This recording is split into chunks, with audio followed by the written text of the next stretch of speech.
तो अब हम करेंगे क्वेश्चन नंबर 3। तो क्वेश्चन नंबर 3 क्या दे रखा है, find values of k if area of triangle is 4 square unit and vertices are. तो हमें क्या करना है, के की वैल्यू फाइंड करनी है।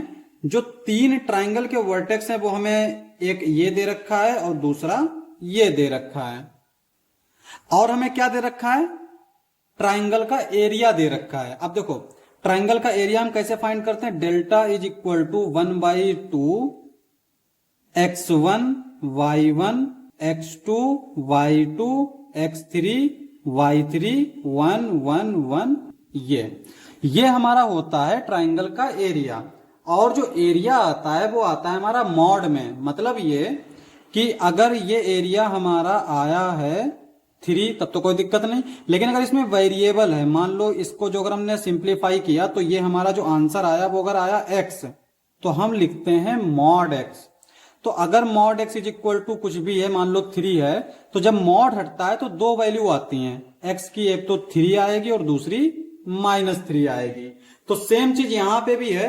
तो यहां पे ए वाला सॉल्यूशन देखो, इसका ट्राइंगल का एरिया हमें दे रखा है। तो डेल्टा इज इक्वल टू 1/2, पहले हम फॉर्मूला लिख लेते हैं, x1 y1 1 x2 y2 1 x3 y3 1। अब यहां पे ये ट्राइंगल दे रखा है यानी कि 4 यूनिट इज इक्वल टू 1/2, और ये दे रखा है k0 1, और ये दे रखा है 4 0 1, और ये दे रखा है 0 2 1। ठीक है, तो इसको हम लोग ऐसे लिख सकते हैं, ये 2 उधर चला जाएगा तो k0 1 4 0 1 0 2 1 इज इक्वल टू 8।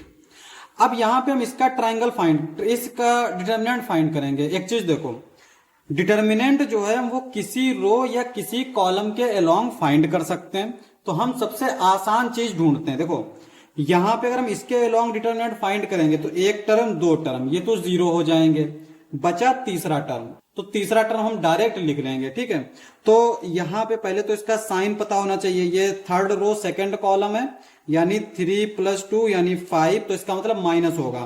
तो -2, ये रो ये कॉलम स्किप हो जाएगा, तो क्या बचेगा, इसको इससे मल्टीप्लाई करेंगे k, और इसको इससे मल्टीप्लाई करेंगे -4 इज इक्वल टू 8। हमने बताया था कि ये जो आता है ये आता है मॉड में। ठीक है, अगर माइनस होगा तो वो प्लस कर देगा। अब यहां पे ये तो हमारा चूंकि माइनस है तो प्लस कर देगा, तो ये अंदर चला जाएगा, तो ये हो जाएगा 2k, और ये आ जाएगा माइनस का 2 4 8 इज इक्वल टू 8। अब जब मॉड हटेगा तो पहले प्लस आएगा, तो यहां पे अगर हम प्लस के लिए लिखेंगे तो 2k - 8 इज इक्वल टू +8 यानी 8, ये उधर जाएगा तो 2k इज इक्वल टू, ये इधर जाएगा तो 8 + 8 कितना हो जाएगा 16, और यहां पे ये 2 से डिवाइड कर देंगे तो k आ जाएगा 8। तो k की वैल्यू एक तो 8 आ गई। अब अगर हम इसको माइनस के इक्वल रखें तो ये आ जाएगा 2k - 8 इज इक्वल टू -8। अब यहां पे ये भी -8 है, ये भी -8 है, कट जाएगा तो ये हो जाएगा 0, तो k की वैल्यू आ गई 0। तो यहां पे k की जो है वो 2 वैल्यू हैं, एक तो हो गई हमारी k इज इक्वल टू 0 और दूसरी हो गई 8। तो इस तरह से हमारा पहले वाले का आंसर आ जाएगा। अब हम सेम तरीके से दूसरे वाले का फाइंड कर लेते हैं। तो यहां पे फॉर्मूला तो हमारा यही लगेगा, तो हम डायरेक्ट लिख लेते हैं। ठीक है, ये है सेकंड वाला। तो ठीक, डेल्टा हमें दे रखा है 4 यूनिट, और ये हमारा हो जाएगा 1/2 -2 0 1 0 4 1 0 k, और ये 1 इज इक्वल टू 4, ये आ जाएगा हमारा। ठीक है, अब यहां पे 1/2 है, 2 इधर चला जाएगा तो ये हो जाएगा 8, तो यहां पे ये हमारा बचेगा। अब देखो हम साथ के साथ डिटर्मिनेंट भी फाइंड कर लेते हैं। तो यहां पे अगर हम इस कॉलम के थ्रू डिटर्मिनेंट फाइंड करें तो ये वाला टर्म तो 0 हो जाएगा, सिर्फ ये वाला टर्म है तो ये तो हमारा प्लस का होता है, तो ये हो जाएगा -2, ये कॉलम ये रो स्किप करेंगे तो इसको इससे मल्टीप्लाई करेंगे तो 4, इसको इससे मल्टीप्लाई करेंगे माइनस का k, और ये मॉड इज इक्वल टू 4। एक चीज याद रखना कि डिटर्मिनेंट में हम लोग मॉड नहीं लगाते हैं।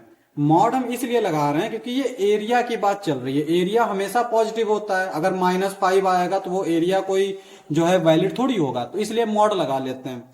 तो यहां पे ये हो जाएगा हमारा, मॉड लगाए तो ये माइनस प्लस हो जाएगा, तो ये अंदर जाएगा 4 2 जा 8, और ये अंदर मल्टीप्लाई करेंगे तो ये -2k इज इक्वल टू 4।